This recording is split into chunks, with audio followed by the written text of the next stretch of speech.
I guess I don't have chat enabled. Oh, well. So I don't need to record chat. I don't think anyone's going to show up anyways. Great. And yeah, so you folks are from New Zealand, and you want to hear about the Capitol Hill Autonomous Zone, and maybe a little bit about race in America and American politics. Of course, I'm white, but I grew up in the American Southeast region, which is where a great deal of our racial oppression originated, and there's a lot to it.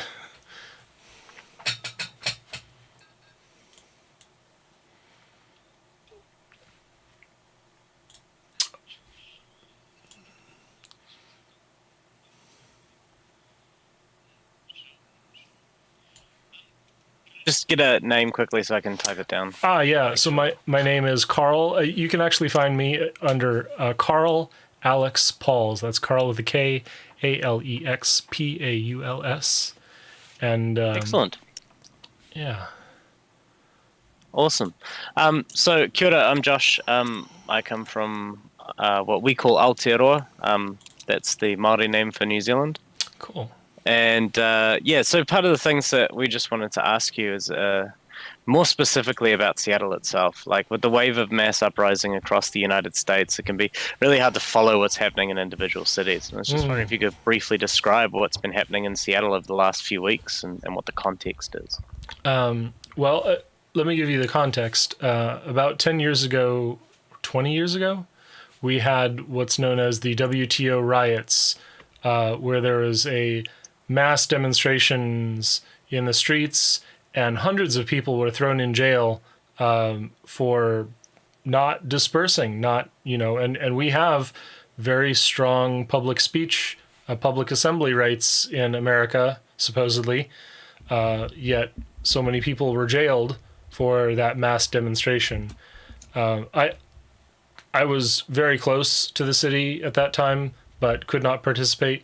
I did miss Occupy. The Occupy movement came to Seattle as well, very similar.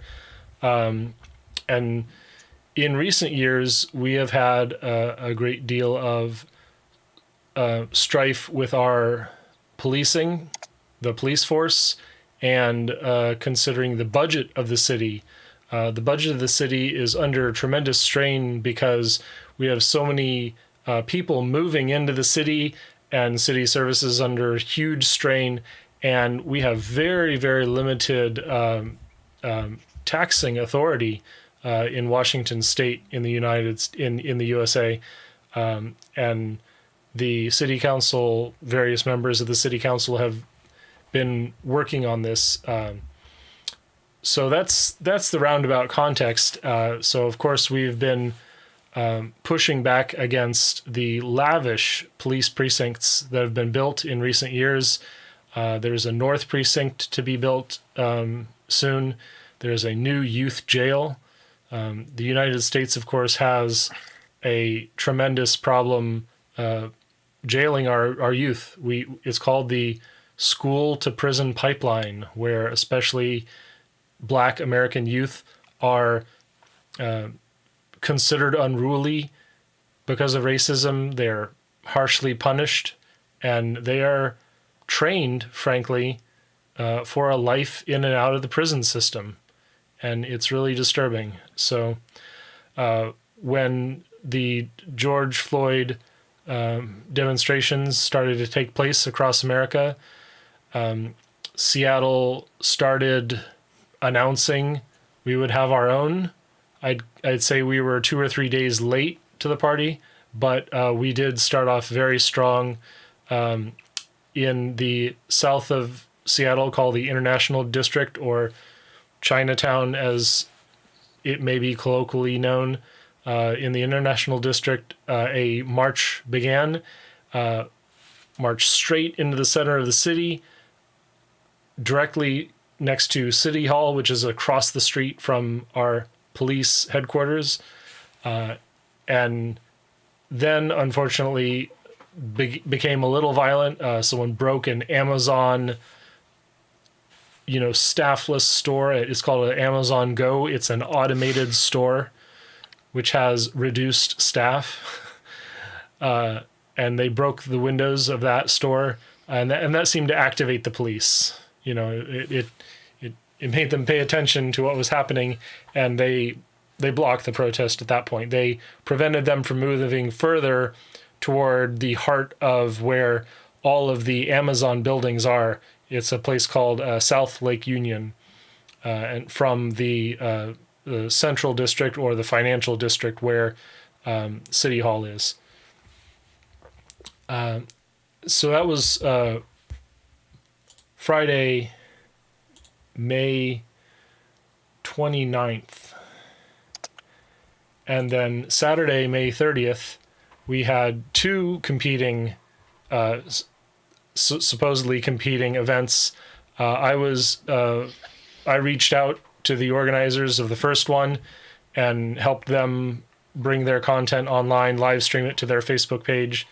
It was directly next to the police HQ, surprisingly completely peaceful, a bunch of speeches, an hour and a half of speaking, and then the crowd started marching towards the center of the city called, it's a Westlake Park. It's a little triangle park, mostly concrete, but it has some water features and a public speaking space. And this is where there was to be a permitted free speech event from 3 p.m. to 6 p.m. And being permitted by the city means the city is going to accommodate us in every way possible. But unfortunately, even before that event began, the police set a cordon very close, less than 30 meters away from the podium where we were going to be speaking. And as a result, families moving into this area were cut off from the main crowd. And so when the agitators, the protesters who were protesting the police, began to see police violence in response to their protests, families were caught in the way. And actually a young girl, 8 or 9 years old, was maced. And the images of that have been all over the media. And it was very disturbing, actually. After that, the event kept going. There was more police response. There was more mace and flashbangs, even with city council members speaking, more civic leaders speaking. It ran for 2 hours from 3 p.m. to 5 p.m. And then immediately after this event ended, there was a curfew announced, and everyone was supposed to disperse from the downtown core, the center of the city, and run home. So, and that was perhaps understandable, because partway through the speeches, this crowd, which was almost in a melee with police the entire time because of their escalations, they began to break up and march on these different targets. The police precinct near City Hall, they marched on the U.S. federal courthouse, which is near the West precinct. And I believe there's another group marching toward the youth jail. There's another group marching to block the interstate, which is 4 or 5 blocks from where the speeches were. And so the Seattle police found they had absolutely no control. There were, thousands of people intent on obstructing the machinery of their city, and they panicked and lost control and began escalating.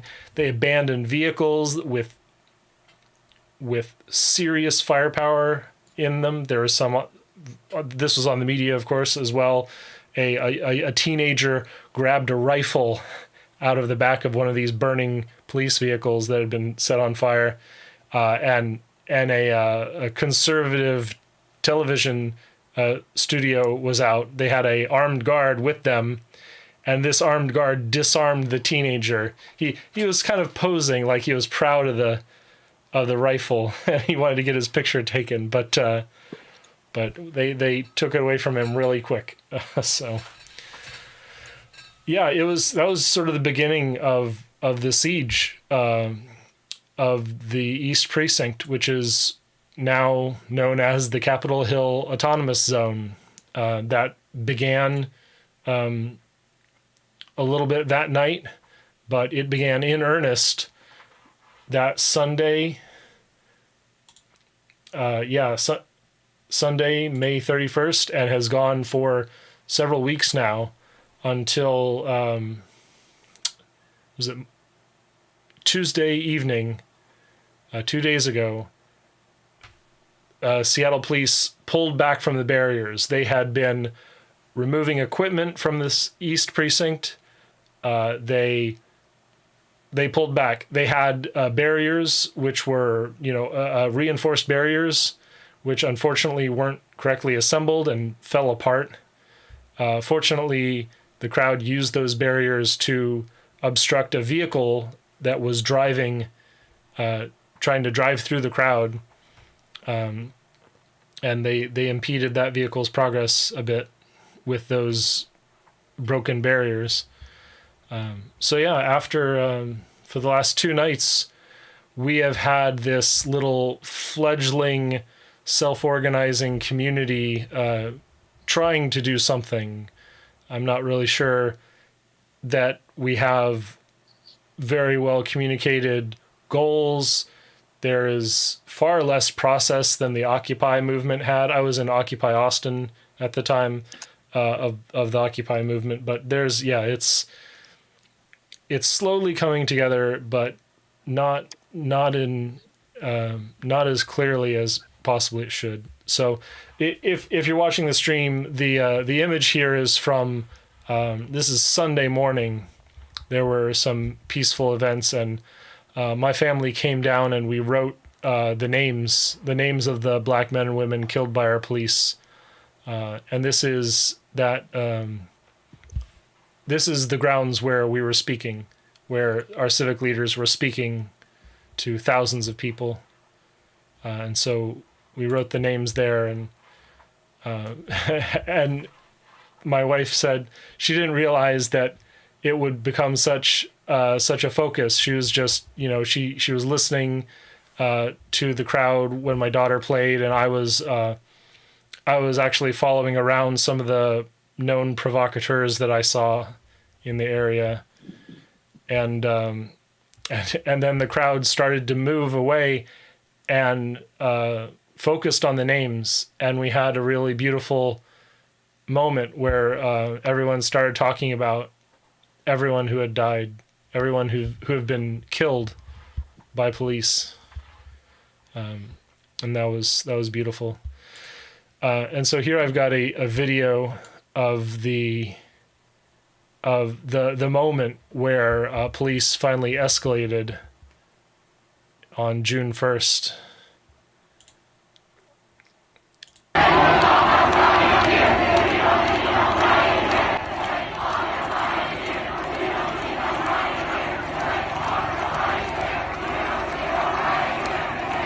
See if I can let you listen to it.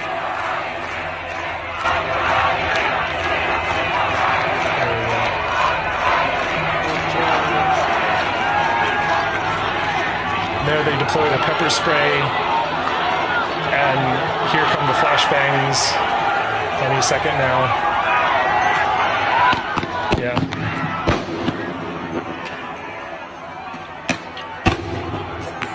And just on that, I was wondering if we could just follow on from that a little bit more. Yeah, go ahead. There's been a lot of accounts of Seattle police using the CS gas and some other chemical weapons on protesters. So I wondering if there has been any development on their continued use. I know that some city councillors have called for their banning and things like that. I was wondering if you noticed any changes. So supposedly, and this is what I have heard reported in media, was that, let's see, that was the first. I believe it was I believe it was the day of the site. So it was the day that SPD pulled out. That. Oh no, sorry. This must have been. Yeah, I'm the days are flowing together in my mind. Sorry. Yeah. So at some point after this time, yeah, our Mayor Jenny Durkin said the police will not use CS gas. However, the police chief was allowed to override that. So it was a non-ban ban. And they used some kind of chemical weapon after that. It was not CS gas. It was a milder gas, I believe. And as far as I understand it, the CS gas is only supposed to be used by the riot squad in something of a situation where lives are at stake. You know, this is like supposed to be some Tom Clancy event where there are literal terrorists holding people hostage, and you need to eliminate or de-escalate the threat with chemical agents. But that is not the case here. There's only property at risk in these situations. So very much so. Well, it does sound quite interesting. I mean, they might be using like CN gas, which is a weaker version that used to be used. But you're quite right. I mean, CS gas being used on a domestic population's pretty close to a war crime in many situations. Yeah. I was just wondering if you could. You mentioned before about provocateurs. I know there's been reports of right-wing attacks on the protest movement, such as Nicholas Fernandez, who drove into a crowd and started shooting. What kind of response have you? First off, can you talk about those guys, and secondly, what kind of response have you seen to the protest movement from people who haven't been involved? Like, what are people on the side of the street saying? Are there people that aren't involved that are out on the streets? Well, of course, the U.S. has not responded as well to the COVID-19 pandemic as New Zealand. Our replication number for the county where Seattle is located is hovering around 1. We are on the verge of being able to open our bars again to have limited capacity. Our eateries can just start to accept new customers again. However, that may change because of this unrest. But the streets are largely empty because of the pandemic. I don't know that that I have a good sense of the man on the street opinion. It's certainly I could ask around, but I think everyone is aware of the horrors that we're inflicting on Black Americans. It has become really troubling, and in fact, there's growing movements even on the conservative side to point out these legal entities, these legal I guess institutions that need to be broken down to correct the situation, and those are known as qualified immunity, where a police officer performing their jobs may not be charged with the crime of murder simply because they were performing their duties, and that's an excuse apparently. And other things like civil forfeiture, where the police in America are allowed to seize your assets if you're committing a crime such as drug distribution. So that's one reason that police forces in LA drive Ferraris, is that they were seized, they were civilly forfeited because they're the proceeds of a crime. And this is one way that our police forces enrich themselves. So a lot of people are aware of this. Right? Jesus. Yeah. Yeah, the average Yeah, person is generally aware, I'd say. Good. yeah, I've got a question. I'm not sure like how much time you spent on the ground, but like because it's it's still forming and not very organized. Do you reckon there are like I don't know kind of groups or like factions kind of pulling things in like various directions? Like if there are like teams, who Mhm. would you feel like they are, and where are they kind of diverging from each other? Right. So the Black Lives Matter movement in Seattle, from what I understand, sort of diverged into a few splinter groups, and two of those are still active. One is called Black Lives Matter Seattle King County, and the other calls itself Black Lives Matter Original. And I believe it is the group claiming to be the original, which is more or less a lone organizer who is trying to assert their ownership over the the the the local team. And so there's one protest on the 12th and one protest on the 14th, each organized by these two different Black Lives Matter groups, as well as community marches by schools, one at Garfield High School, and a few others. So I plan to participate in the youth march and help boost that. There's, of course, different street forces, people who are part of the organizing the autonomous zone. There's a rapper who's known as Raz and his crew, Right. his brother.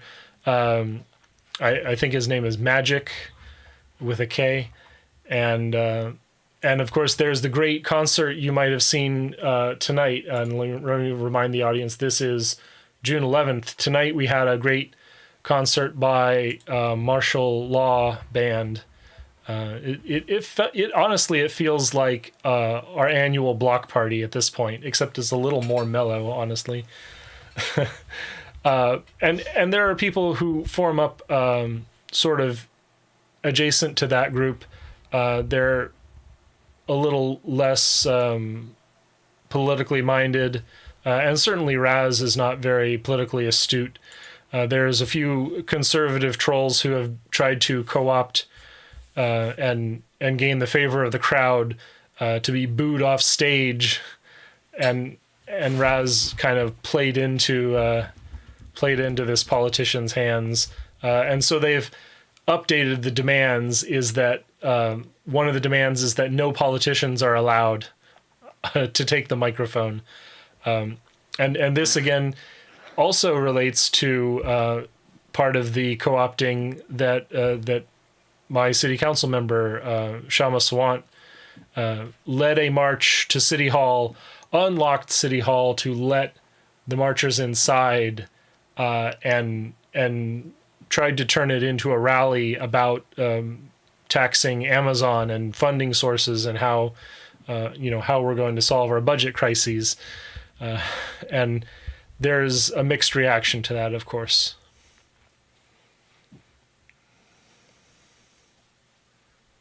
Sorry, what was the name of the first Black Lives Matter group? It's Black Lives I missed. Matter Seattle King County is the one that So, seems to have the favor of the masses. There's a great advocate by the name of Nikita Oliver. You can find her TEDx speeches. She's a great organizer and has been doing some good things. And so I think that the Black Lives Matter Seattle King County is a trusted organization. I can't disclaim that the other Black Lives Matter quote unquote original group is necessarily bad or harmful, but it doesn't seem to have as much support. right. Um, just, uh, Savant. She's part of Socialist Alternative in the USA, right? Yes. So let's see. I think this is her. Yeah, here we go. Yeah. Yeah. Socialist Alternative is. I always thought of it as her party. Is their events generally revolve around her present political agenda, and the inroads that she's made with several organizations in Seattle, like 350 Seattle, Got Green, and a few others, generally revolve around her staff and staff of these organizations meeting and strategizing together.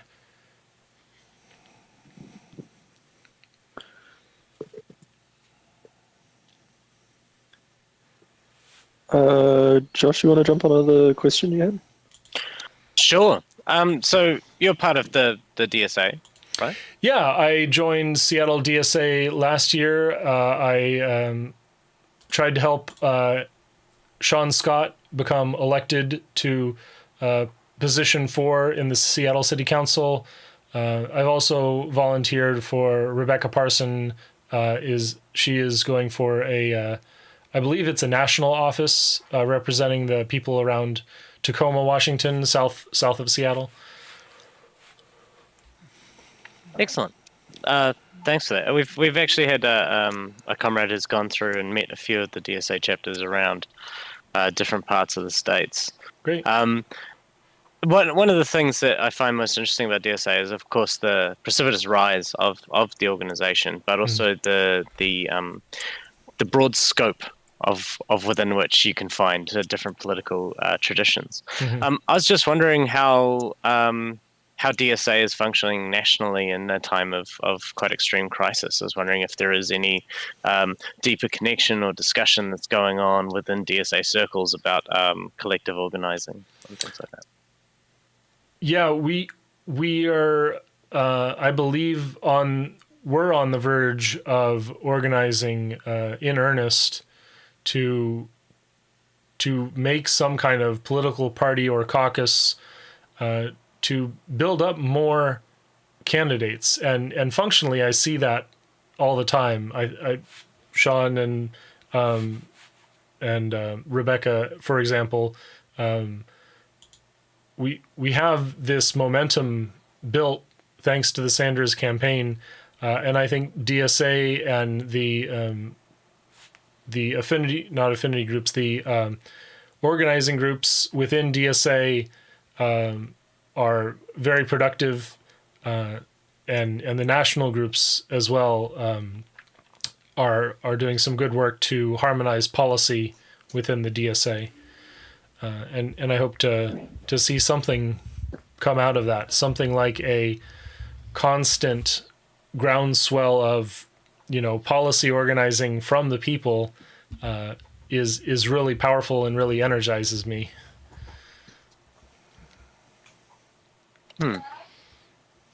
Thanks for that. Yeah, because just developing on from that, we had an interesting report in New Zealand today that said that we might be the worst off in the OECD, and I actually found that for economically, I actually found that quite shocking, because I actually thought the US was in a much more dire state when it came to that. I was just wondering if you could talk about kind of the effects of coronavirus and the pandemic and the economic shock that has been triggered by that that you've seen in Seattle. Well, I mean, certainly. I mean, if you remember the old U.S. politician John Edwards famously said, "Really, there are two Americas," and now I think there are three. There's the working class, or in fact, there's the service workers. Not just the service workers, but the working poor, the essential laborers. For example, in Yakima, Washington, we have farmers and meat packing plants where Hispanic Americans are essential workers packing meat, living 15 to a room in a dormitory for a company that is exploiting their labor, and they are told they must work, and if they quit because of the coronavirus risk, they will not receive any unemployment benefits. And at the same time, that next level up, the second level of America, the service workers, the professionals are screaming that we need to reopen completely. And then, of course, there's the ultra wealthy. And I'm honestly, I work in video games, and so I'm hovering between, at the top end of that middle America. And I see that my life is barely affected. I can order out. I'm happy to support my community, happy to support anyone who's still able to make a living despite what our complete lack of a social safety net has done to this other America. It's really disturbing, and to think that as much as people around me are helping me through this capitalist system, I wish that we as a society were evolving and doing more. And now with the George Floyd murder and the protests, it has reached a boiling point. And I think it's definitely put a lot of things over the edge where the Black Lives Matter is calling for a general strike on Friday. And we might see that. Fuck, that's news. Yeah. Is that statewide or national? I'm unsure, honestly. I think it's Okay. it might be very local. It might be local Right. to Seattle. Very interesting. Yeah. I just wanted to go back to something that I asked about, but obviously I asked too many questions in one sentence. Sorry. It's just about the right-wing provocateurs. I mean, Yeah. Trump has obviously come out in a very authoritarian fashion and has really pushed for this kind of... I know that he just announced his next rally is going to be in Tulsa on Juneteenth. I know, he can't make that up, fucking right? Christ. Jesus. How do you feel about this extreme polarization? Are you starting to see that a bit more come to the fore in the protests, or is it as you've said about politicians trying to come and co-opt the movement? Is there still conservative voices rambling around? Yes. Well, of course we do. We have, for instance, the mainstream conservative voices such as Tim Eyman, who has been responsible for a great deal of our budget problems in Washington state. He's had this populist libertarianism where the government is always evil and you have to, tighten the purse strings and make sure that government's not taking too much money. And he did things like defunding our transit system in the 90s, which took my transportation away when I was going to school. He took and we've had similar actions like the repeal of affirmative action, which greatly complicated hiring in education. I remember I was involved in tangentially in some hiring processes, and when this repeal of affirmative action happened, it threw a wrench in the works and made it very very difficult for us to recruit individuals who had the knowledge we need to pass on to our students in higher education. Thankfully, the affirmative action in Washington has been restored, but not so much the budgetary issues. But to get to it about the provocateurs, these are literal foot soldiers. You may have heard of the Boogaloo, I don't know how to call it. Yeah, the Boogaloo Boys. We're not too far from Portland, which is famous for the Proud Boys, and we have our own, scuffles with Proud Boys and 3%ers and just I not anarchists, but folks who are there to disrupt any leftist event and try to antagonize the police. What good or bad, I'm not sure whose side some of them are on. If, for instance, in Tacoma, there was a situation where we were trying to make an environmental inroads, and that was partially co-opted by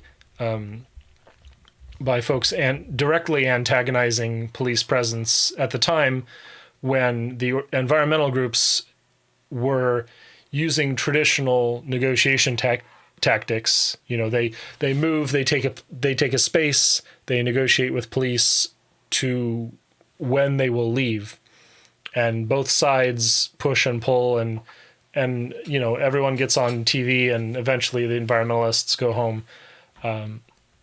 But that's kind of out the window now. And people who have been trying to negotiate with police in that same way have gotten a lot of criticism and pushback. There was one lady who's been known as Boots, who is a shadow organizer, but really just a loud voice in the crowd at the beginning of June. People would follow her. She was a strong voice, but unfortunately she was giving up ground to the police. She was giving in to their suggestions without having a body to make demands to oppose those concessions. And so all of these different personalities do lead to eroding the movement, and the Boogaloos, the 3%ers, and all of them.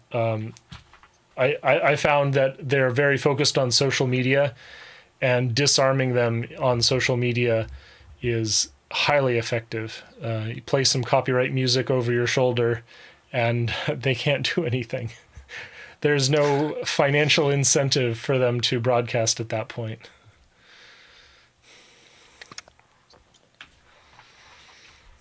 That's good. That's so good.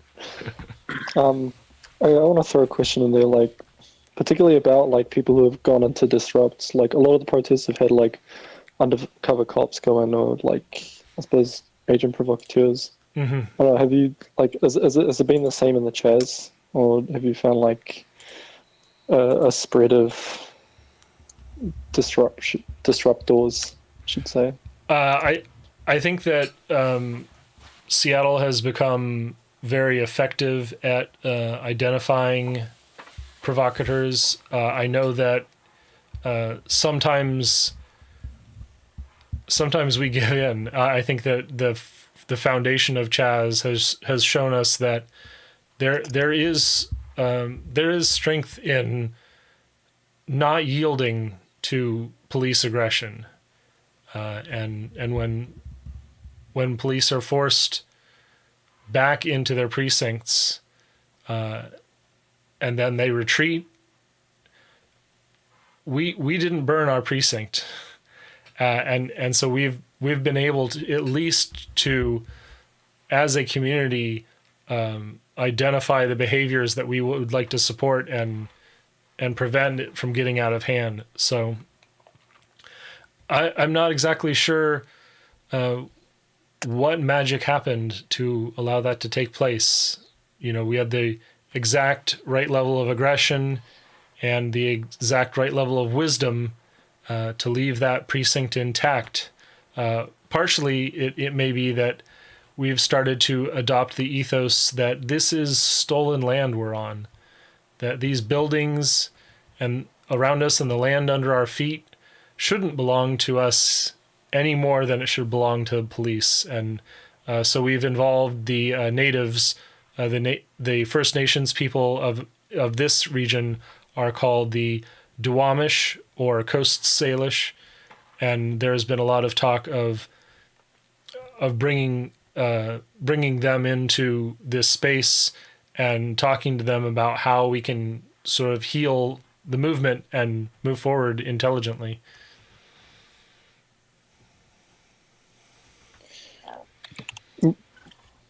Yeah, I remember when watching, I think it was Raz's stream a couple of nights ago. He was declaring it as some sort of false victory tactic, like a kind of trap to try and get people into either feel that they've won and kind of disperse a bit, or to feel like they've won and run it and burn it. Yeah. And we saw that in the Occupy movement. It set itself up in these various locations, and the numbers dwindled, and the police came back, and the people were forced out. So it may be a tactic, but I also believe that Seattle police has been exhausted. That I have friends of friends who tell me that officers have been working 12-hour shifts, 12 to 14-hour shifts, and so their staffing has been exhausted, and that was part of our federal government has you say retired military folks who are able to be recalled to active service called the National Guard, and they reactivated the National Guard, and these are people who do not have the same philosophy of policing ingrained in themselves. They're used to being called out when there is a natural disaster. Certainly not in the position to use force on people they consider their fellow countrymen and women, as opposed to the police who treat everyone on the other side of that barrier as an insurgent.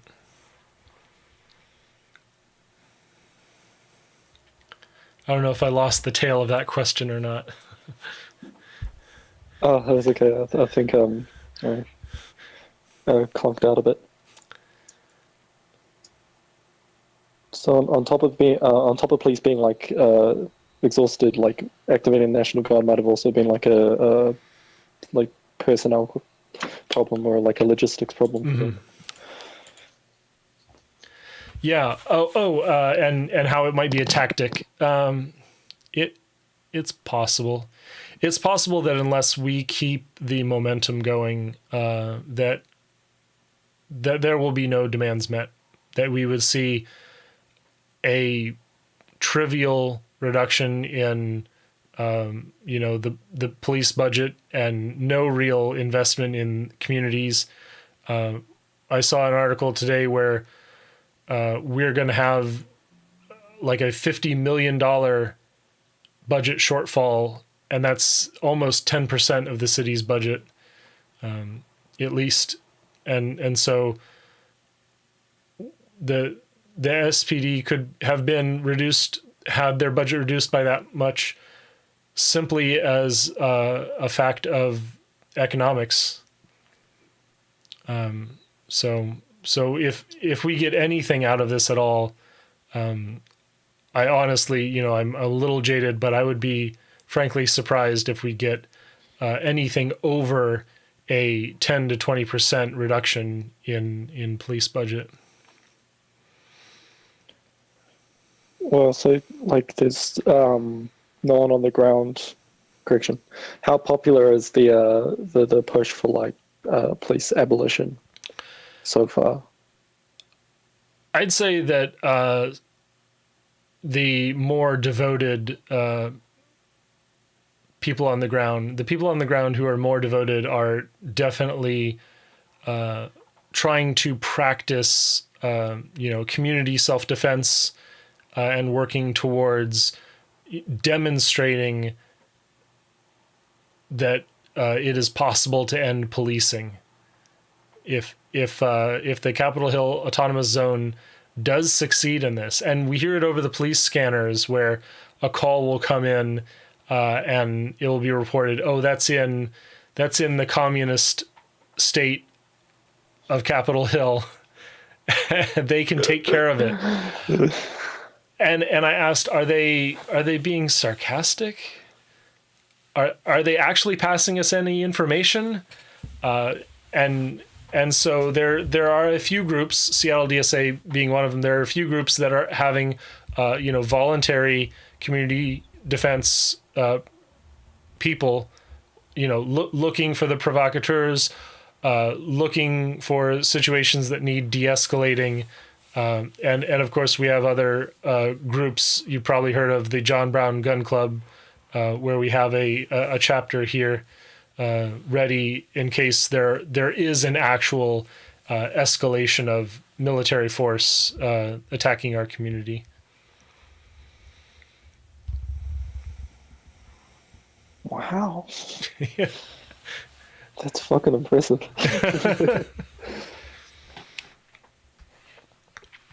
I'm just thinking, have we lost Josh? I think we did. Yeah, he's. Is Let me see if I can.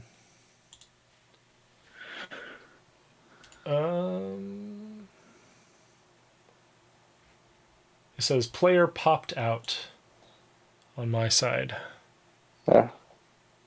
Oh, he says he has to leave. So. I think I've got a list of his questions, so I can probably throw a few more of those in. Great, good. Go ahead. Ooh. Oh, bloody hell.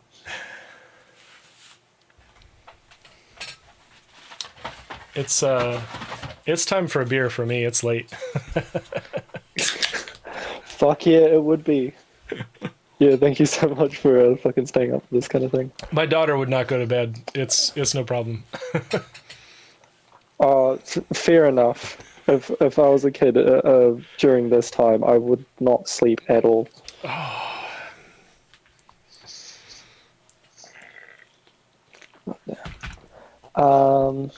What was it called? Like a coronavirus pandemic, blah blah. Yeah. Oh fuck, there's a good one. The question is, what is the next main issue or development you see on the horizon for the movement of Seattle? Adding my own bit into there, like, should there be like not a significant reach from the state to kind of appease some demands that people are making? What do you feel might be the next development for that? Well, yeah, there are a few things that I think that are going to develop in Washington State and the city of Seattle. I think that we are going to see some kind of strong movement towards finding funding for public transit after COVID and after we recover. That's one of the biggest issues, because we will have an enormous budget problem there. And we have a horrible fare box recovery law that needs to be struck down. In terms of policing, honestly, I don't know. I think that we need to move towards more community defense, more of a community defense model, and greater accountability and greater power and accountability. Right now, the Seattle Police Department is basically overseen by two lawyers who negotiated with one another on the terms of the demilitarization of Seattle Police. And that is Jenny Durkin, our mayor, and the head of the Office of Police Accountability, which is a police organization in charge of resolving use of force, excess use of force from the police, as opposed to a citizens board, which we also have, but is toothless. They have no hiring and firing decisions. I hope that we see an improvement in that. I hope we see the citizens board able to override hiring and firing decisions over the police union. There's a great deal of momentum in getting that police union expelled from national union brotherhoods organizations. I think that we may see a bit of turmoil in the city council. Like, we may see one seat change. Of course, I don't think that we will see another term for our mayor, but I don't think that we will have any big changes in political leadership, unfortunately, unless we have the introduction of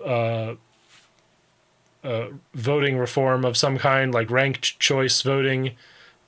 There's just not enough political energy. Even in the midst of this unrest, there's not enough political energy to really reform the system without a fairer system. I mean, we have vote by mail, and we can barely break 40 to 50% turnout. So, my lord. Yeah. You mentioned something called farebox recovery law? Yes. Something like that? So that is for public transit. The public transit operating in King County, in the county where Seattle resides, they are required to take in 25% of their budget from fees for using the service. Of course, there are cities like Austin, Texas, where the farebox recovery is less than 10%. And I lived in Austin, Texas for years. Public transit there is a service that saves lives. It essentially keeps DUIs. It keeps drunks out of cars. And That's surprisingly giving people an alternative to flying a metal box around on the ground is pretty good. It is. It's extremely important, and the city sees the benefit in this. It's also a campus. It's part of the services that the city, essential services the city provides, and Austin, Texas has one of the best. One of the lowest farebox recovery ratios. There's no legal requirement for it, unlike New York City or King County or Seattle, Washington. And so if we moved more towards free transit, that would greatly reduce our emissions. I mean, we're blessed, sort of like New Zealand, as we have a lot of hydro and clean energy resources. So the best thing that we can do to lower our carbon footprint is to incentivize mass transit and other forms of locomotion like electric bikes.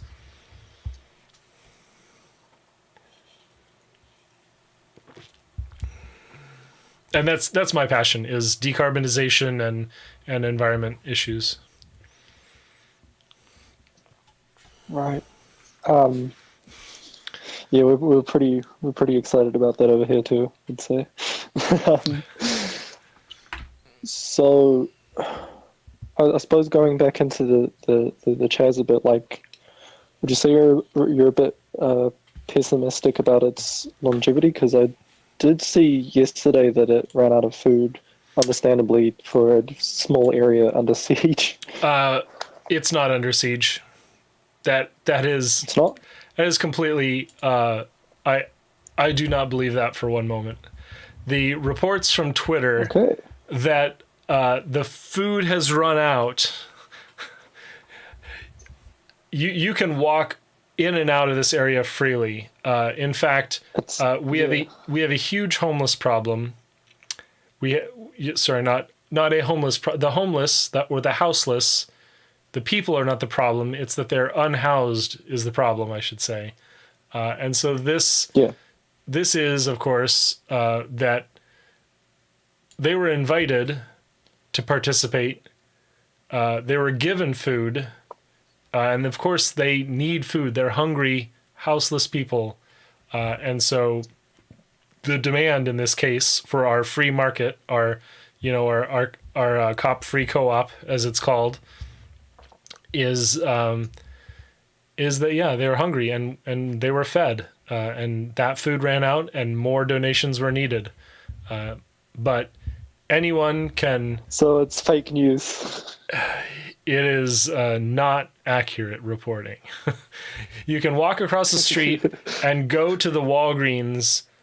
Sometimes they close their doors because, there's some shoplifting, and they're very, very excited to prevent all the shoplifting they can, no matter how desperate the people are.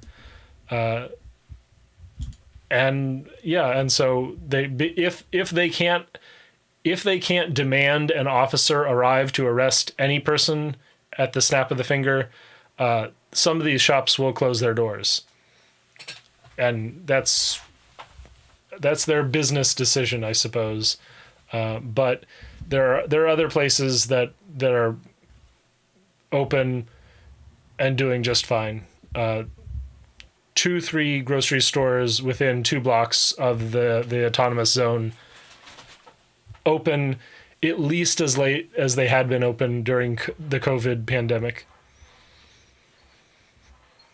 So the accurate headline for that one would be that the CHAZ ran out of the free food that they were giving out to homeless people, and then went in to get some more bought or donated. Yes, it's pretty much from what I understand. Yes.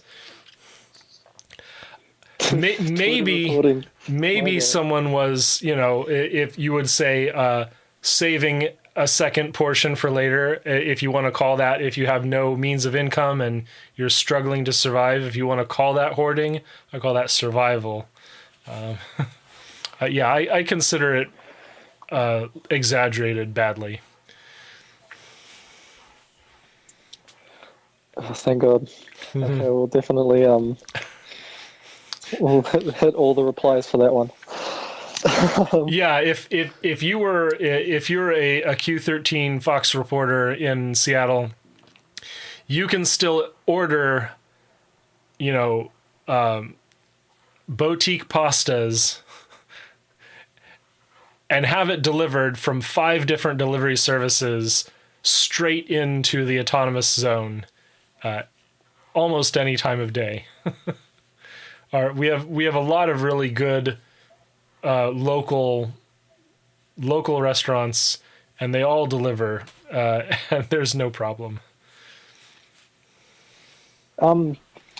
Here's a question, because as far as like your the national media there goes, after watching a few clips going through the riots, it's like watching ingsoc reels. How good has local media been? They repeat what the Seattle police tell them to repeat. It's pretty unfortunate. There are some things that are easily disproven. There are some things that are harder to disproven, and both are given equal weight. There's a great Twitter user, Speculation, who has been doing some good amplification of voices in the autonomous zone, and has been very critical of things like the Seattle Candles.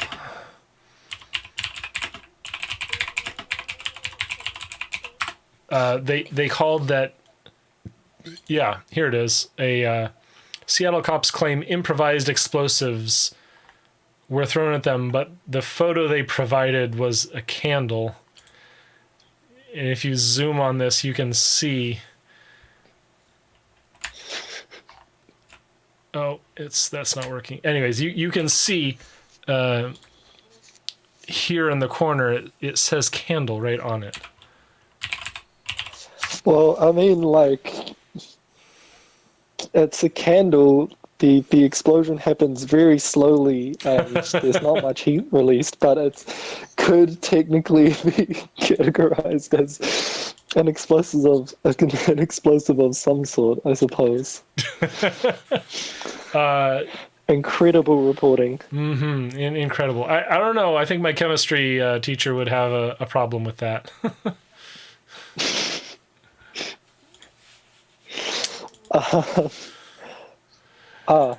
One thing I did want to ask about was whether there's been, I suppose, cross-city like networks of information set up, or whether there's been. I can imagine there's been communication between different Seattle branches at each, protest, and I suppose between the CHAZ as well. Has that been the same for BLM? Like, are there networks being set up nationally? I know that there is a Black Lives Matter national organization.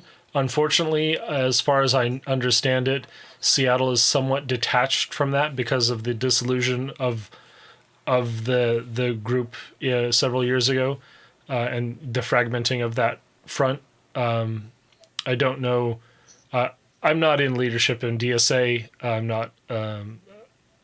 I tend to hyper focus on a few issues, and haven't attained any notoriety. So I don't have any inside information, is what I'm saying.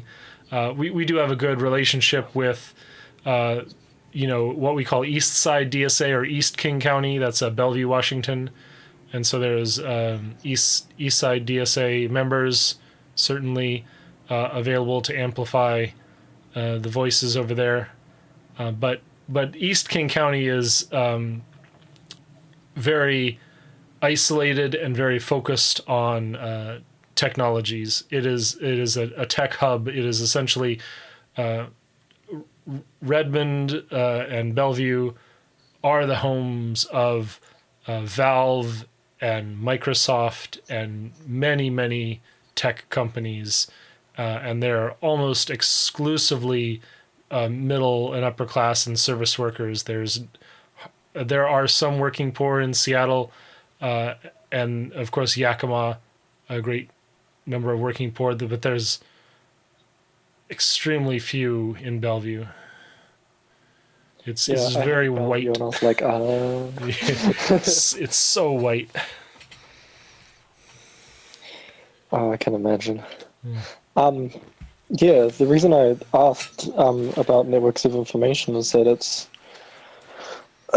I could imagine that there might be some, or maybe even I would suggest that there might be some organizing committee set up to kind of get in touch with other people, particularly information out of Minneapolis on the ground has been a little scarce, at least from a person trying to see what's happening on Twitter. That's really good. Yeah, I was kind of interested. That's something that I think that's something that I think that the DSA should get involved with, is reaching out. Are there chapters? Are there supporters? Are there organizers? This is a ripe field for political organizing, definitely. Yeah, there's an agenda point for your next DSA meeting, I guess. Yeah. I can imagine you guys. I hope you guys are having a lot of informal meetings and discussions and whatnot about what to do. Seattle DSA has a presence in the CHAZ. We're participating in security, in distributing petitions for the demands, as well as our intersectional demands of tax Amazon. I don't mean to really push the tax Amazon train movement under the bus. It is somewhat opportunistic, but if we give it the right frame, if we give it the right place in this event, we can achieve it, and we can make a better city for everyone. But first, we need to stop killing Black Americans. That's for sure. Seattle DSA has a place in the CHAZ, and we are organizing there. I think we've been having, it seems like, constant meetings. we were starting to get into Zoom before, and now it has gone off the rails with how we're organizing and how we're providing safety, security, and support for our community in the midst of this. Oh, no doubt. That sounds like a lot of Zoom meetings. Yeah. It's kind of been a worldwide thing. Yeah. We've had plenty of. We call meetings. In Mulder, you can call a meeting a hui. So we've had lots of zooies. Nice. Like the pun. Well, yeah, no, that's good. Are there any particular accounts, PayPal's, or just places to donate to that would directly help the CHAZ at the moment? Are there any that are official or not official, going towards specific things? For people who might look at this or read this in New Zealand, is there any way to go for that? I think that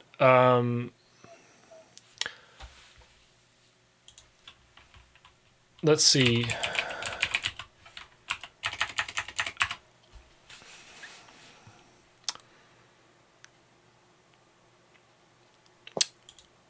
I don't know. Let's see what this.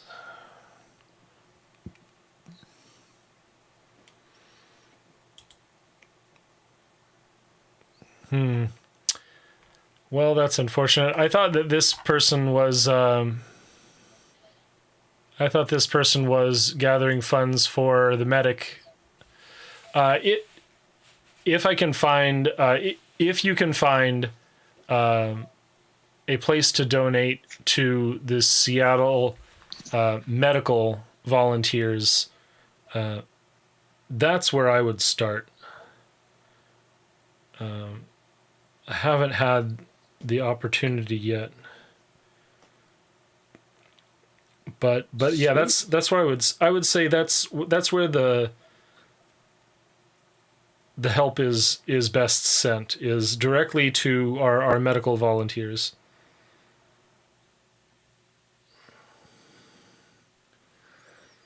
Let's see.